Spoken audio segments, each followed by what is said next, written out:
Il grasso corporeo quale predittore della nostra età cardiovascolare. Io sono il dottor Placentino Filippo, cardiologo e aritmologo, e oggi vi parlo di questo argomento in quanto recentemente è stato pubblicato uno studio che ha aggiunto importanti informazioni ad un tema già noto, ossia che in base a dove si distribuisce il grasso corporeo all'interno del nostro corpo, aumenta più o meno il nostro rischio cardiovascolare e anche la nostra età cardiovascolare. È già noto da tempo che non possiamo basarci soltanto sul nostro peso corporeo, sul peso e altezza, l'indice di massa corporeo per stabilire precisamente il nostro rischio cardiovascolare, ma se andiamo a identificare bene dove tende ad accumularsi il nostro grasso corporeo, riusciamo ad essere molto più precisi. Un recente studio pubblicato sull'European Heart Journal ha cercato di calcolare la nostra vera età cardiovascolare basandosi su tecniche di imaging avanzato che comprendevano la funzione miocardica, la funzione vascolare e anche la fibrosi miocardica, cioè le cicatrici presenti all'interno del cuore. È stata quindi calcolata la differenza tra la vera età cardiovascolare e l'età anagrafica di ciascuna persona e questa differenza, questo delta, è stata messa in relazione alla distribuzione del grasso corporeo nei vari distretti e organi, anch'esso visto con tecniche di imaging avanzato.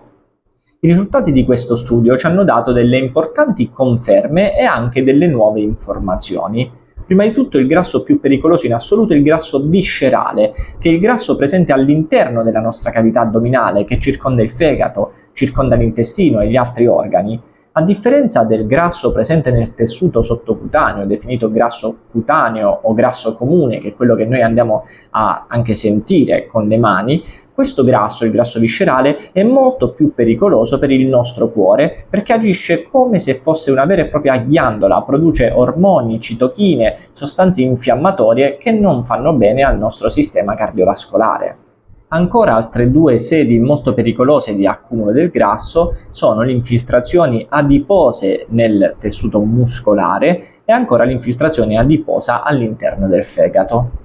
Quello che ho appena detto è valido sia per i maschi che per le femmine, mentre per i maschi ci sono dei fattori di rischio aggiuntivi di distribuzione del grasso e in particolare il tessuto adiposo sottocutaneo addominale, cioè quello che riusciamo a prendere proprio con le mani, un fattore di rischio importante per gli uomini soprattutto, e inoltre l'obesità di tipo androide, che è quella più localizzata a livello della pancia, la famosa pancia rotonda, detta anche obesità a mela volgarmente, e anche l'obesità ginoide, che è più tipica delle donne, detta anche volgarmente obesità a pera, dove sono i fianchi ad ingrandirsi di più. Questo è un fattore di rischio importante soprattutto per gli uomini.